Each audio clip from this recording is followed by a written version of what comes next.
Check, check, check. Gotta check some volume adjustments right now, but hopefully everything sounds good. Let me just double check real quick. Volume. Yep. All right. So I haven't been online for like a while. Um, and every time I'm just trying to get ideas to see what kind of videos I'm gonna be dropping.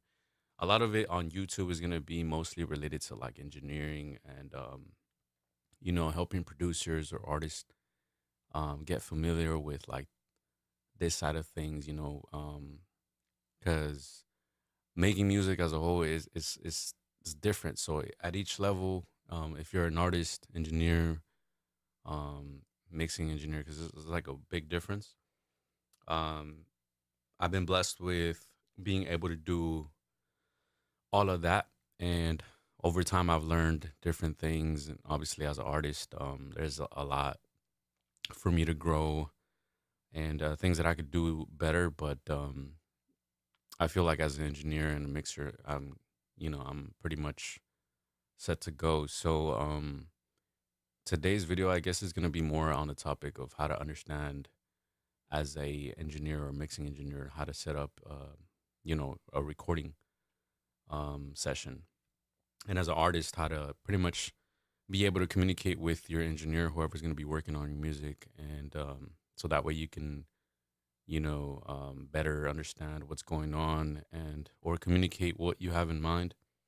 So that's pretty much what I'm going to be doing today. I'm only going to be here for maybe like 15, 30 minutes max. I got a lot of stuff to do. So I kind of want to jump in here just because I haven't been online for a little while. A lot of the reason is, over time, like you get older, I get sick. Not often, but when I do get sick, I get sick like really bad. And so usually my recovery time usually it takes a little bit longer, especially after like not being sick for a while. And I'm okay right now, but usually it takes me like a little longer to be like comfortable with doing anything. Like sometimes I'm like struggling to just feel good. Um, definitely in like a month or so, I'm just trying to eat better, trying to exercise more, and hopefully that minimizes like that time that I'm like feeling not good. But yeah, I just wanted to come in here and drop some knowledge. Per usual, if you're not subscribed, please subscribe. I'm gonna be dropping a lot of different content. I also make music, so check out the Spotify. And I'm working currently with a lot of different artists to mix their music and stuff like that. And I'm hoping to get more people involved, but as of right now, it's very tight knit. So if you want to, reach out to me for any services, just feel free to do so. Um, and we'll chop it up as far as like what you need and all that stuff. And I'm always here willing to help anybody in general that wants to get into it or needs help with like anything like that. But yeah, let's get into the video. Today I'm just gonna be going over like let's say kind of understanding as an engineer what you're gonna be setting up for the artist so they can be comfortable and whatnot. And a lot of the things that I'm trying to do is make it easier for you guys. So I've made this template available for free. It was part of my like 50 subscriber giveaway. So if you guys check that video out, it should be on the link in the bio. As usual, anything, just hit me up on the DM or on my Instagram. But as an artist, you want to be comfortable with being able to communicate what you need, and as an engineer, you want to make it easy for the artist to record and stuff. So this is a basic template that we have here.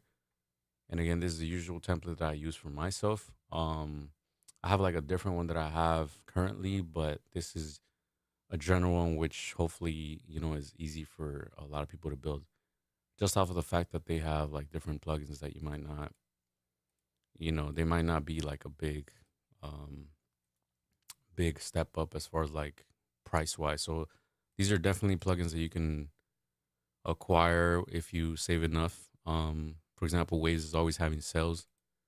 So for example, right now I think there's like a platinum sale where they're doing like 95% off. So if you guys check that out, you can get all these right now at a discount. And then there's a couple here that I use for like free.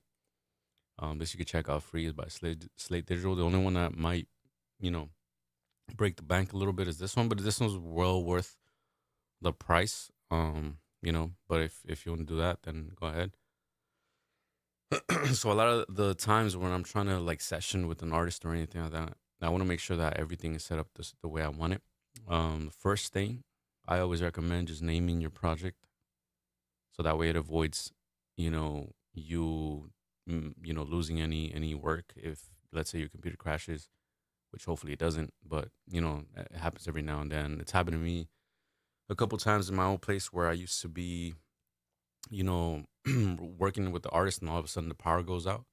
Usually during the summer, like things get like a little bit too much, and that happened a couple times. So ever since then, Control S. That's the first thing I advise any engineer or any artist that's working on music. Always save your projects under something automatically. Sometimes you get that untitled format, but I recommend you just save anything. Let's say, for example, today I saved it as a YouTube test template. That's just because that's kind of what it is. But if I had a beat, I would name it under the beat and then the BPM and all that stuff. Make it easier for you guys. But once that all is all set up, you make sure you save it. Next thing you want to do is obviously either build a template or have a template that you go to. In this case, I have mine. And again, I have another video kind of explaining that. So check that out if you need one. This one's available for you guys. The first thing I always do, I always want to make sure that the beat is loaded in. Whether it's a 2 track or stems. Stems is a little different because obviously, like, you're gonna have a lot more you know tracks here loaded for that. But in this case, I'm just loading up a stem. I have that ready. I have where I'm gonna record. The next step I would recommend is making sure that you have your interface set up.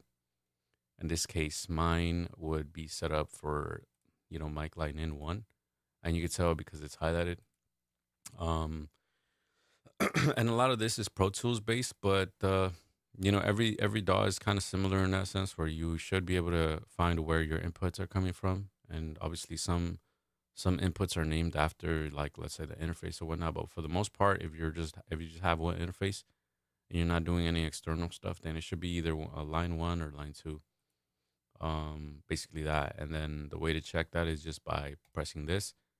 I don't have that mic turned on, but usually you'll see some noise here, and that'd be the first thing to do. Second thing is kind of understanding what your session is. Like, for example, right? So you're gonna have to be, as an engineer, aware of what the difference between sample rate and all that stuff, and even bit rate is, and audio formats. So we have Wave and AIFF, which is kind of similar. They're both lossless files.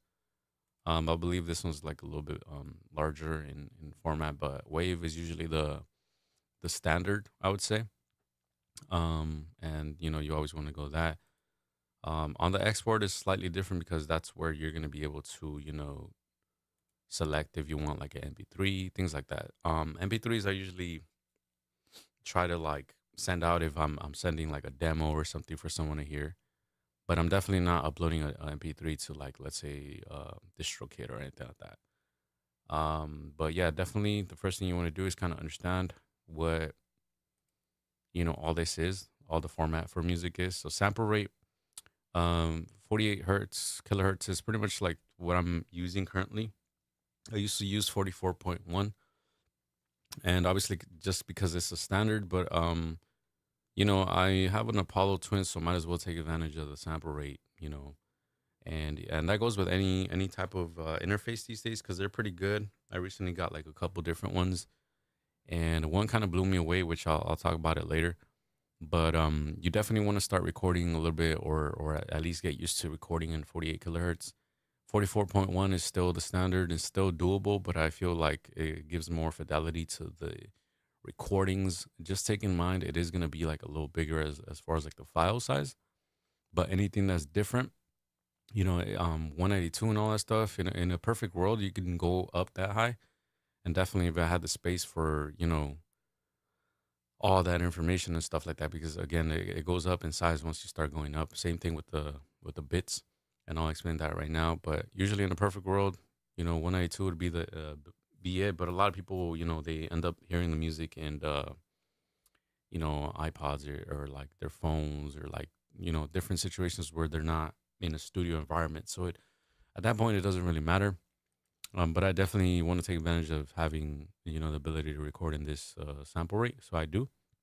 For the next part, this is gonna be the like the detail in your recordings, 24-bit, 32-bit float. 32-bit float, I try to like maybe record it if I'm doing like an album or something that I know I'm gonna be sending to like a mastering engineer where they might need this. If I over like extend my loud noise and stuff like that. So if I ever feel like okay, I need to send it out to someone or someone that actually has a professional studio for mastering stuff like that, which I don't, then I'd probably definitely export in this. But 24-bit is the way to go. It has enough detail for recordings and enough information for you to be able to like do all that stuff.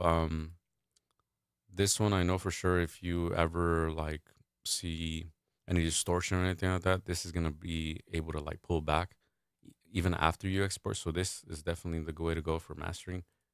But for what I'm doing, I'm pretty much uploading to like Spotify and like all these little, or not little but big platforms where they're just cutting down on the quality itself. So a lot of it would just be like a lot of lost space, and I definitely don't want that. So I do want to work in a better sample rate, but that I'm okay with 24-bit. So that's a little bit background on that stuff, and let me jump into the next section, which is understanding your interface's power and capabilities. So that's gonna be under your playback engine. In my case, I'm using a Universal Audio USB, again, because I am working off a PC. I recently purchased the Mac Pro, which I finally was able to, and I also got an Apollo Twin X Thunderbolt 3, which is going to be slightly different.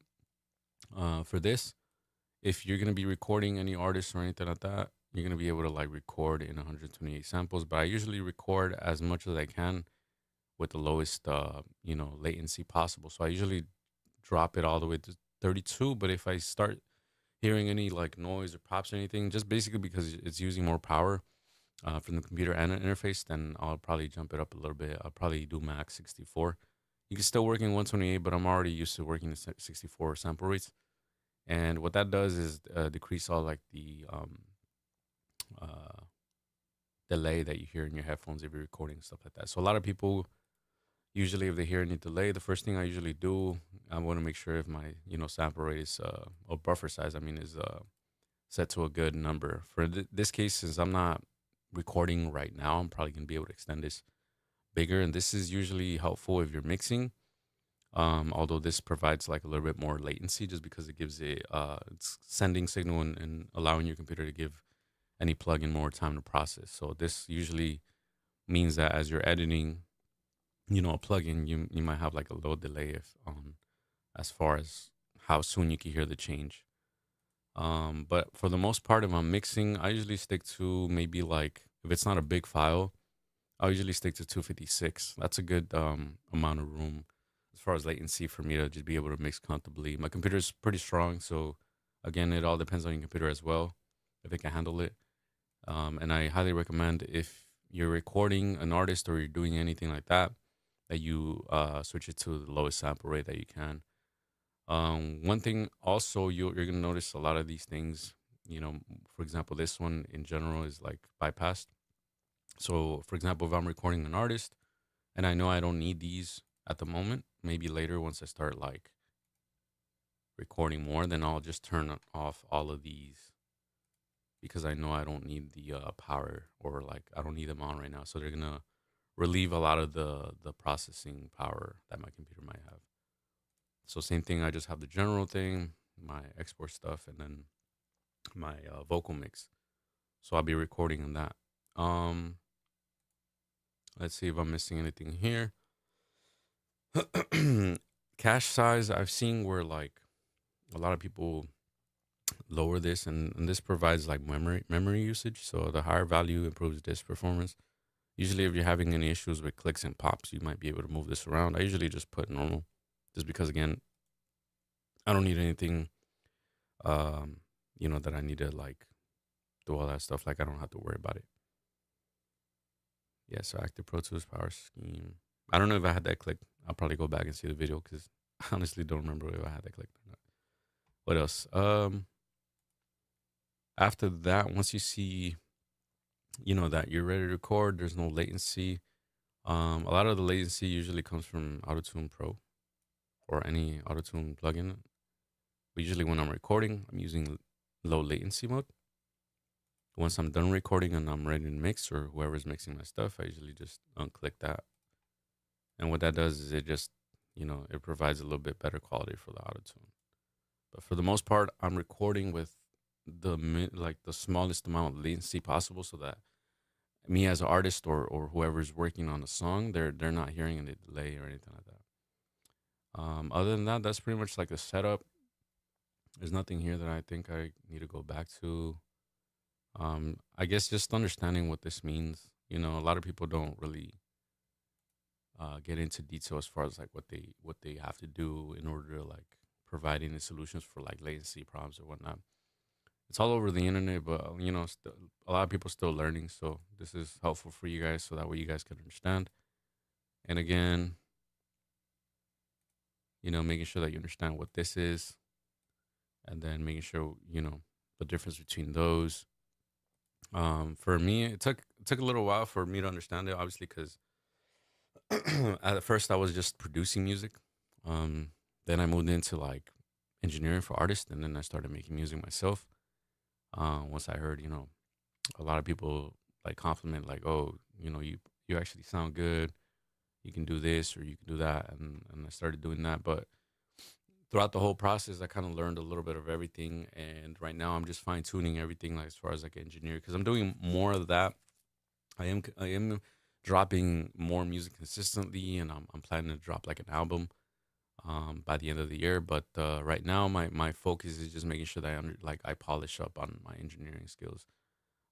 Just because I feel like the artist side is a little easier for me to understand, a little not as much technical as it is for what it takes to mix your own music. And that's kind of what I'm doing. I'm mixing my own music. I'm producing it.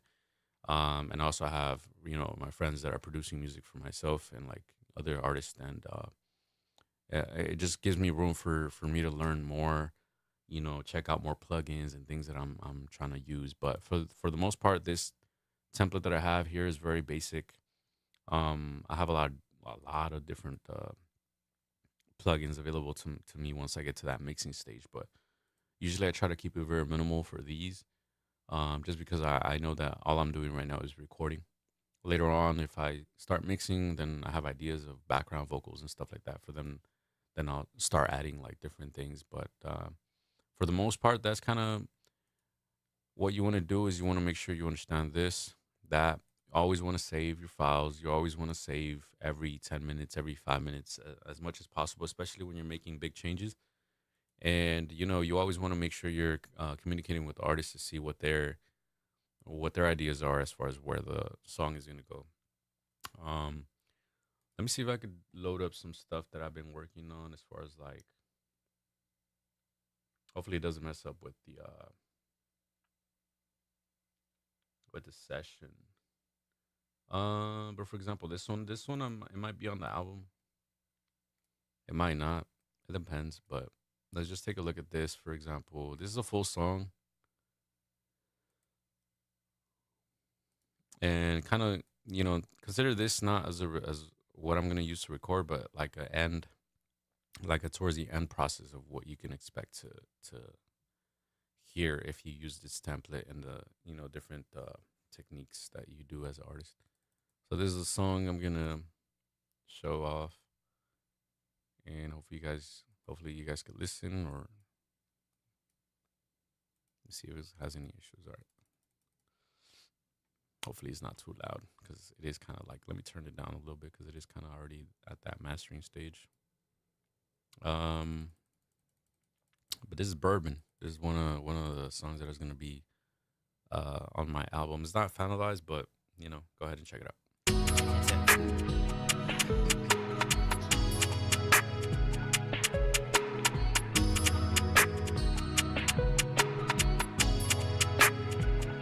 Love baby, what's the move? Tryna get my heart to you. Shawty, come on, make you move. I'll be from now to my tomb. Whoa, baby, don't you dare turn me down. Let me take you down to you down. Baby, don't you dare turn me down. Let me take you down to you down. Whoa, gotta get on my dough. Miles eliminate vote. Order I break, I'm in cold now. I'm freeze, I'm cold. My mind is ready on go. I risk my neck, go. And everything I deserve now. Shawty like, hold up. Just make sure let this burn out. Sipping on that Henny or that bourbon. Liquid got you twisted, thinking you don't wanna love, miss baby, it. What's the move? Tryna get my heart to you. Now, shawty, come on, make you move. I'll be from now to my tomb. Whoa, baby, don't you dare turn me down. Let me take you down to you down. Baby, don't you dare turn me down. Let me take you down to you down. Girl, you deserve it. Shawty, you so fine, but see, baby, you not mine. Put that bottle down. Say it with me now, no. Turn that upside down and pour it to the ground. Let this love just drown.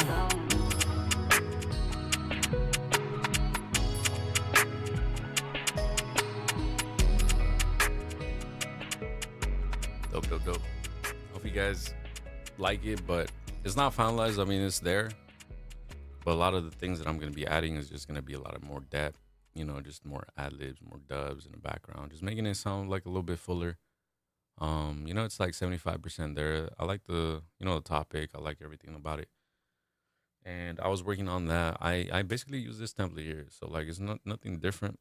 I mean, definitely the vocal chain that I've used, I've shared it before. So, it's again available for you guys to check out on my other videos.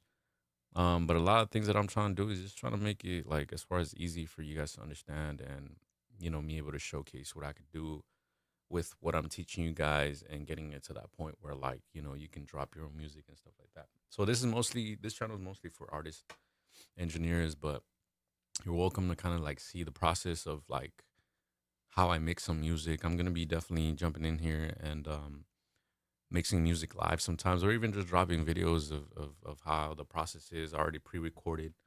I'm gonna see which one's a little easier because I know, obviously me right here dropping videos like this is kind of a little bit easier because I don't have to be editing anything afterwards. I just drop it how it is. You guys get to see everything raw and kind of get you guys to feel like, okay, this is actually, dope. Hold on, let me get my camera.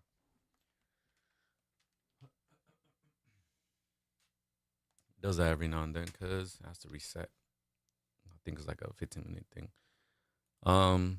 But yeah, this is Bourbon. This is one of the songs I'm gonna be dropping soon. I have a ton of other songs I could probably show you guys, but I don't want to give them out. I want to give you guys a chance to be able to like check it out once you, see the link for the album drop. But that's pretty much gonna do it for this video. I mean, there's a lot of things that you can get into, and hopefully I kind of touched in a little bit of how to kind of set up. Again, it all depends on the interface that you're using too. Maybe on another video I'll go over with how I connect everything, but for the most part, I know a lot of the engineers are already having like their setup and stuff like that. So you can definitely pull this off with any type of interface. Definitely anything, although I could change my mind as far as like interface, because again, there is this interface which I'm gonna show you guys right now. Let me get that real quick.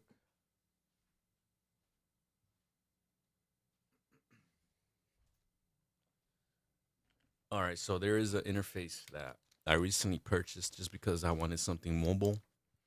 And I had heard really good things about this interface, but I was just iffy because, the price on this is very, very affordable, like completely affordable for anyone that wants to get started making music or recording and stuff like that. And then, again, this is not a paid nothing. I don't, I'm not like getting anything from this, but this company gets a lot of slack for like a lot of the things that they do.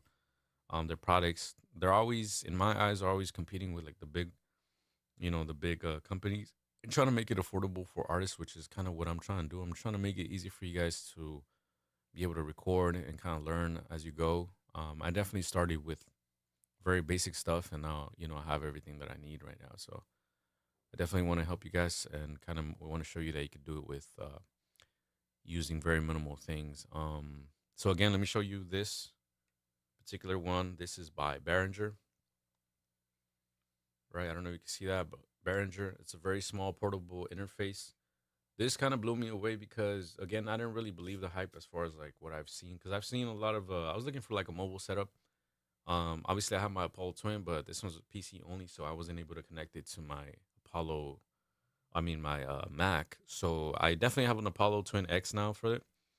But this little thing right here, when I started like testing it out and recording and stuff like that, I was kind of like surprised because the quality of this, of the preamp itself, and again, this is the Midas preamp version. Let me give you the exact name. It's a Euphoria UMC 24 HD, 204 HD. This little thing can record in 192 kilohertz, which is crazy. This little thing right here can record as far as 182 kilohertz. So if you're starting off, and the price on this is like 79, 80 bucks, like this is cheap, right? But the even the build of this feels good. I have another interface which I'm not gonna name, which costs around the same price, and I'm not too happy with it. I don't think I ever was happy with that, but it was just the brand name that like. But this little thing blew me out like away. Like I'm gonna be using this as a portable unit if I ever need to step out and I have to take my laptop. Obviously, I don't want to be carrying my Apollo Twin X everywhere because it's a valuable piece of hardware. But this, I like it, and obviously, I don't mind losing this if I lose it or whatever, or I don't even mind giving this to someone that needs it. So if you guys subscribe, I'll probably be able to give this away to a lucky subscriber. I do want to reach that 100 threshold, hopefully soon. So if you guys subscribe, I might do a giveaway with this little unit. As far as like other interfaces that I have, I might give them away, and a lot of different things that I want to do. But this right here is it. Like if you're looking for something that to start off, definitely, and obviously you don't want to break the bank with this, and this is it right here. It's the Euphoria UMC 204 HD. If you need more outputs, there's a smaller version of this, but I like to have multiple outputs if I ever need to route this to something else, like I have a Porta Studio here, so I might be able to route to tape and stuff like that. So I definitely want to have options. So I got this one again, $79 right here. This is super affordable for anyone trying to get into the to recording themselves, and even then, I wouldn't use it as much as like mixing because I can tell the difference between these. But for recording, this is all you're gonna need. If you ever like need a mix or anything, obviously try to learn a little bit before you do. But I would probably send it out to someone like me, that has a little bit more experience with mixing, and I can definitely do that for you guys. So if you guys need any mixing services, just hit me up, DM me, leave a comment. I always put down my Instagram, and you'll be able to follow me there. But this thing blew me away. Behringer, you guys have been like crazy with the products, and this is old. This is not something new. It's just I never really took a chance to buy this even when I was starting. If I would have started with this, I would have been happy. And I recently did like a template on my Logic Pro because I got that eventually because obviously I want to be able to like show you guys how to do things in different DAWs, and I got it recently, and I'm happy with like the quality of it with using the Behringer, and I was like surprised because I was just using stock plugins. And again, it's probably because I've learned a lot of different things over time, and it made it easier for me to understand, how to set things up and all that. But definitely, if you're looking to get into recording or just yeah, even producing, I would say just get this little thing. You're gonna save yourself hundreds of dollars, and in the meantime, you can save up for a better interface and or other things like speakers or like room treatment, which is like you know my recommendation. But again, I hope you guys learned something in this video, and I hope you guys subscribe and follow me on Instagram. I'm gonna be trying to drop more content on there. My Instagram is mostly for like my music, so I'm reserving like all the knowledge and stuff like that to YouTube. I'm dropping the YouTube videos as far as like mixing templates and all that stuff on here. But if you guys want to check out the music, you guys want to check out, you know, the side of me as an artist, then go ahead and follow my Instagram and feel free to like shoot DM if you need anything, features or anything like that. I'm gonna be doing a lot of that stuff, just because I like working with other people. Like, there's no there's no way that I can just do everything, you know, on my own and not feel like, you know, not in a sense, but every time I do, like, for example, a feature, I always feel like it challenges me because I'm working with someone, but at the same time we're kind of like sparring with each other, like, oh, hey, this is what I could do with this song, and this is what you could do, and that might even change the way the next song goes. So that's definitely happened to me where I felt like, okay, damn, like they got off on this one. Let me do better the next time. So it's definitely like a good thing for me. But yeah, I'm gonna leave it on that.